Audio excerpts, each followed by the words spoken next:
श्री स्वामी समर्थ. मित्रांनो, शुभ दिवस. स्वागत आहे आजच्या नवीन व्हिडिओमध्ये. आज मी तुम्हाला स्वामींचे अतिशय सुंदर विचार सांगणार आहे. त्यांचे हे प्रेरणादायी विचार ऐकल्याने किंवा तुम्ही ते विचार आचरणात आणल्याने तुमच्या आयुष्यातील अडचणी दूर होण्यास नक्कीच मदत होईल. किंवा स्वामींनी सांगितलेले विचार आचरणात आणल्याने तुमच्याबरोबर स्वामींचा आशीर्वाद आहे असे म्हटले जाईल. मित्रांनो, स्वामींचे खरे स्वामी भक्त असाल तर एक लाईक नक्की करा. आणि व्हिडिओ आवडला किंवा तुम्हाला असे व्हिडिओ बघायला आवडत असतील, स्वामी संदेश ऐकायला आवडत असतील किंवा स्वामींच्या पौराणिक कथा ऐकायला आवडत असतील तर आपल्या बिनधास्त मराठी चॅनलला नक्की सबस्क्राईब करा. मित्रांनो, स्वामी सांगतात, समाधानी राहा, सुखी व्हाल. भक्ती करा, मुक्ती मिळेल. ध्यान करा, ज्ञान मिळेल.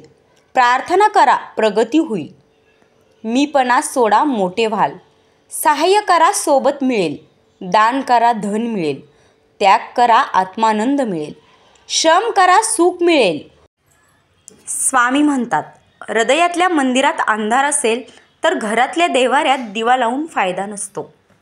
आपल्याला दुःख देणारे जगात कमी नाहीत. हे जितकं शक्य आहे तितकंच सत्य हेही आहे की आपल्याला आईच्या मायेनं जवळ घेणारे स्वामीशिवाय कोणीही नाही.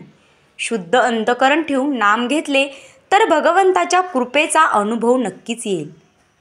नामानेच अंतरंग शुद्ध बनते. तुमच्या हातावरील रेषेत दडलेले भविष्य पाहू नका, तर त्याच हाताने प्रामाणिकपणे कष्ट करत राहा आणि तुमच्या मुखात स्वामींचे नाम राहू द्या. अशाश्वतावर अवलंबून राहू नका. शाश्वत केवळ एक हरिनाम आहे, दत्तनाम आहे. आपला भार ईश्वरावर सोडून मोकळा हो. ईश्वर काळजी वाहील. आपल्या कर्तव्याकडे मात्र दुर्लक्ष करू नकोस. खुद्द प्रभू श्रीरामांनी आपला वनवास चुकवायचा प्रयत्न केला नाही. नियती स्वतःच्याच कर्माने बनलेली असते.